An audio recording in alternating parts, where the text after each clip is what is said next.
top-level overview, we're a medical communications company. So what that means is we work with clients in the pharmaceutical industry, and we work with them to communicate their findings to healthcare professionals like doctors, nurses, patients. So a large portion of our employees are from a scientific background, but we also have an account services team, so client services, the more project management type positions. Obviously, we have group roles, so that covers IT, finance, talent, HR. Because we're quite a niche industry, we've had to adapt how we think about and how we attract talent and how we retain talent. And to fill those skills shortages, we've really had to develop our entry-level program. So we run our Fuel program, which is essentially our dedicated training and development program at that entry-level route. So that's open to graduates. It's also open to career movers as well. So through Fuel, we offer and we provide dedicated training to empower employees with the skills, the experience, the networks through the employees that they start with, but also across various different departments, clients within the business. And we hopefully inspire them to grow within the industry as well. The foundations of our training is built within the 70-20-10 learning model, where 70% of their learning is through on-the-job training. They get exposure to client work quite early. That's what we found is the best way to learn, but that comes with 20% collaboration. They have mentors where they receive consistent feedback and support throughout their time with us. They also receive 10% formal training through the use of live workshops, but also through webinars and independent learnings as well. As you can see here, we're really proud to say our talent development program is award-winning. We've achieved the Princess Royal Training Award and 2 Stevies in the US for Most Innovative Learning and Development Program and Learning and Training Team of the Year. Okay. So bear with me, I'm going to talk through the results of our multi-generational survey that we conducted internally. So I guess it's relevant to mention this obviously is specific to medcoms. This is an internal survey, but a lot of the findings we found are consistent across various industries. We'll focus mostly on the Gen Z results because the majority of our early careers team are within that Gen Z category. You'll be able to see we had 345 respondents. 22% of those were Gen Z, 45% of those were millennials, 28% Gen X, and 4% baby boomers. So a caveat there is obviously we did have a lower percentage of baby boomers. So one of the first questions we asked employees was, thinking back, what appealed to you about starting a career in medcoms? And interestingly, you'll see that 71% of Gen Zs chose opportunities for learning and progression. They were also attracted to a role aligning with their passions and interests, with, probably not surprisingly, work-life balance also being one of their top priorities. And these answers were pretty equally matched to what we found with millennials. And probably not surprising as well is the shift in interest in work-life balance from the baby boomer generations through to Gen Z. We also asked what influenced your decision to apply for your first role within medical communications. To the right, you can see that online research, conversations with friends and family, and conversations with professional contacts came up as key. This just really highlights the importance of things like your employer brand, your partnerships with universities, partnerships with external organisations. You'll see, just to be clear as well, on the tables, it is highlighted in green and red. In the green, it's a shift that from baby boomers to Gen Z with an increase. With the red, it's vice versa, so shifting downwards from baby boomers to Gen Z. So what are the key takeaways from this? So millennials and Gen Z are both looking for progression and development. Career development has to be transparent and achievable with clear competency frameworks for each role. And line managers need to be having those regular conversations with the line reports and coming away from those conversations with really clear set objectives. And to keep and retain entry-level talent, we also need to allow for promotions outside of fixed promotional cycles. So that's one of the things that we noticed amongst those younger generations. They're keen, they're eager, they want to be, and they're expected to be promoted quicker. So something to think about is allowing them to have that promotion, obviously, as long as that set criteria is reached, and not waiting to perhaps quite a long wait for that first promotional cycle. Again, to attract Gen Z, we need to ensure our employees have a positive experience, with word of mouth being more important than ever, and ensuring that internal employees have a positive experience with us as well. When they're talking about the company, we want them to talk positively. Referrals is such a key part of our recruitment process. So we really need to think about how we're talked about, and again, coming back to employer brand. Okay, again, please bear with me because this will at some point link back to assessments. Motivations. We asked employees what motivates you in the workplace, and interesting and stimulating work is consistent across generations. Again, career growth and development came up top for Gen Z, so I think really consistent with what we're finding in a lot of the talks today. And work-life balance, interestingly, scoring highest in baby boomers and Gen Z. So it's not what got them into the industry to start with, but now in the workplace, motivating both sides of the generations really into continuing their time in the industry. So thinking about retention, we asked what would make you want to stay with the same company, with 81% of Gen Z saying a competitive salary, 74%, again, not surprising, opportunities for promotion and clear career pathways. And the third top result for Gen Z was having a good relationship with others, linking into personal relationships internally and linking back to company culture. The key takeaways here. So work-life balance is becoming more important than ever, and it's important to understand that this means different things for different people. So again, empowering line managers to have those conversations as well, understanding their employees, what they're looking for, and as a business, offering that flexibility. So that doesn't just mean working from home, it means flexible working hours, places of work. It's a huge thing that you need to look into. Interesting, stimulating work is a key motivator for all generations. Line managers need to ensure they're having proactive meetings. Again, really further calling on the need for proactive career management.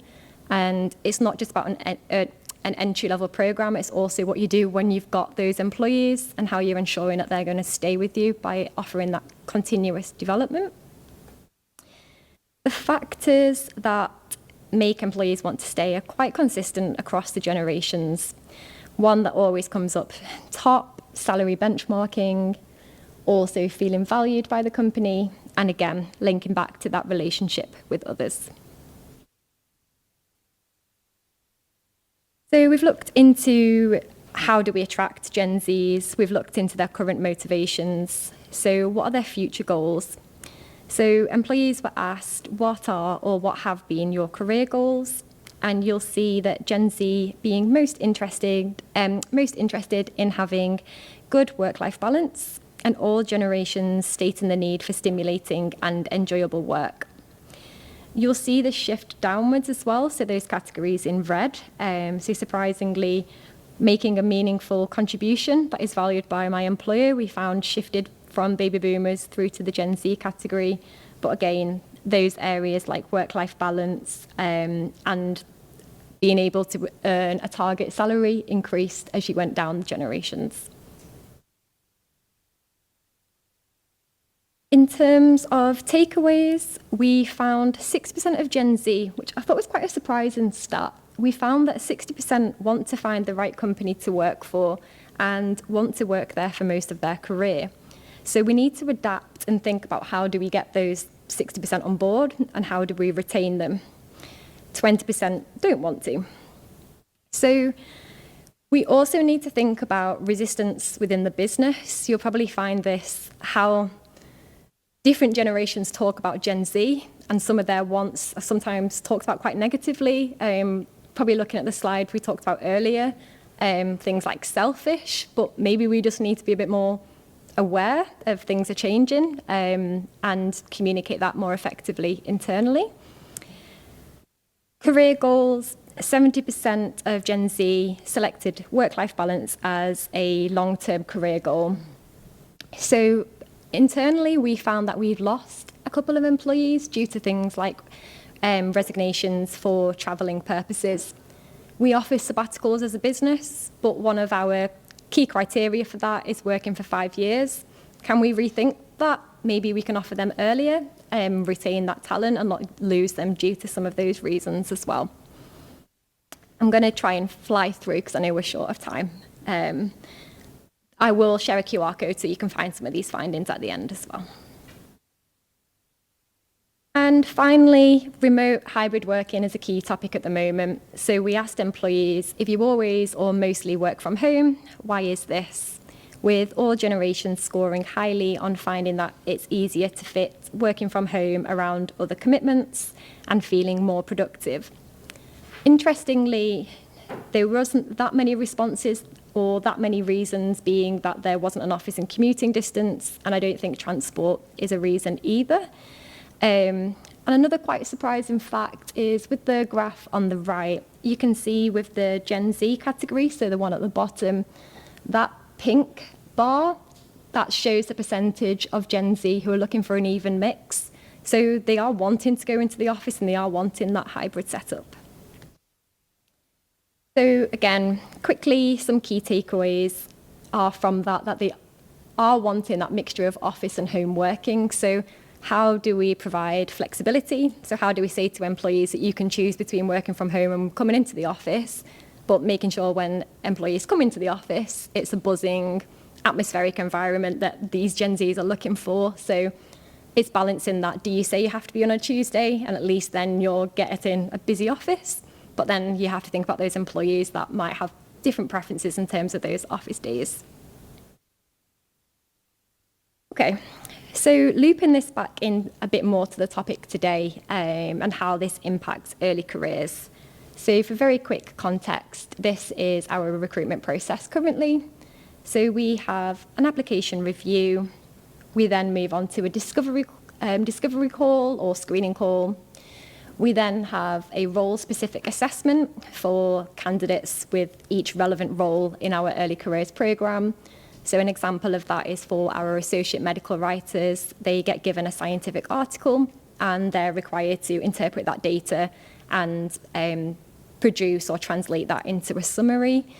On the flip side, for our client services role, it's looking for skills like task prioritizations, communication. So they're tasked with creating an email, they're tasked with things like financial budgeting as well.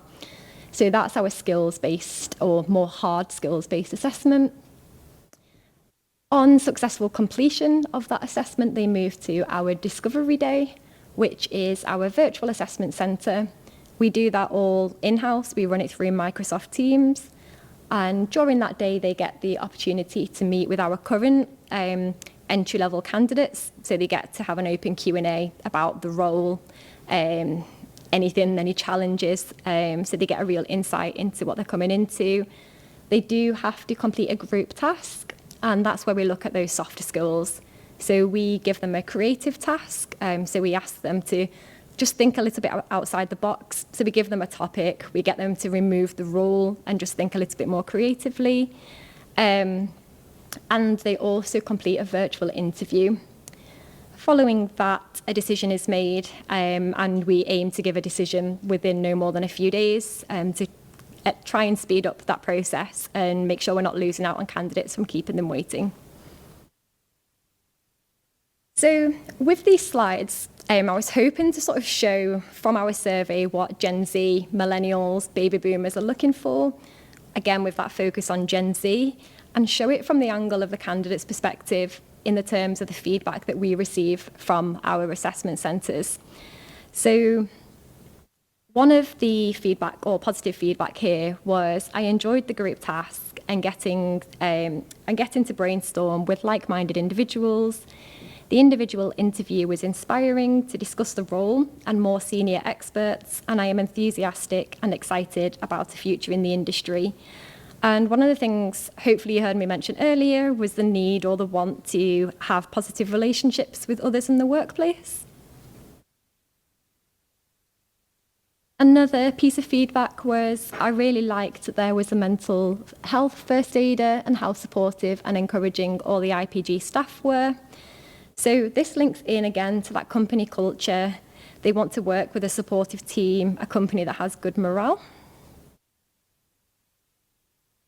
I was impressed with how long both the directors I interviewed with have been with the company, so showing that people have stayed with us and progressed through the ranks, which I think speaks volumes, again, to the positive culture of IPG Health Medcoms. And linking in earlier to the start of 60% of Gen Z want to work for the right company and stay there. So linking to the desire for company growth and development. And finally, the challenges were creative, unique and exciting and gave each candidate a chance to showcase their working style. And I hope to be part of a company like IPG Health that prioritises feedback and professional growth. So on one of the previous slides, something that came up across all generations was the need for interesting and stimulating work. And hopefully the way that we deliver those assessment centres to give them those tasks and give them an insight into the types of things that will be included when they join us as a full-time employee will be attractive to those younger generations. So from there, how has this affected our retention? So we launched our formalised entry-level programme in 2021, running our first assessment centre in March 2022. So you can see a jump from 71% retention in 2022 up to 95% retention last year. And the data to the right from 63% retention prior to the implementation of our assessment centre up to 90% after the implementation. And the data to the right is slightly outdated and those figures have slightly increased afterwards as well. The one thing to mention is there are a couple of caveats to include. Alongside the assessment centre, we did also include cohort onboarding, so candidates join with a network of others, which probably have increased those figures slightly as well. We have a team of development directors who have been a little bit more established in the L&D programmes, but I think those numbers do still speak for themselves and show that with an effective assessment centre, it really can increase retention rates. And also showing there that since our launch, we've welcomed over 200, I think the numbers now are about 260 people through our Fuel programme, and hoping to hopefully keep growing those numbers. The QR code will link you to the survey if anyone's interested or has any interest in their business across generations. You should be able to find the published poster. But no, thank you so much for your time, and I don't know if we've got time for questions. We've got time for a few questions, but first of all, round of applause, please, for Jodie. Thank you.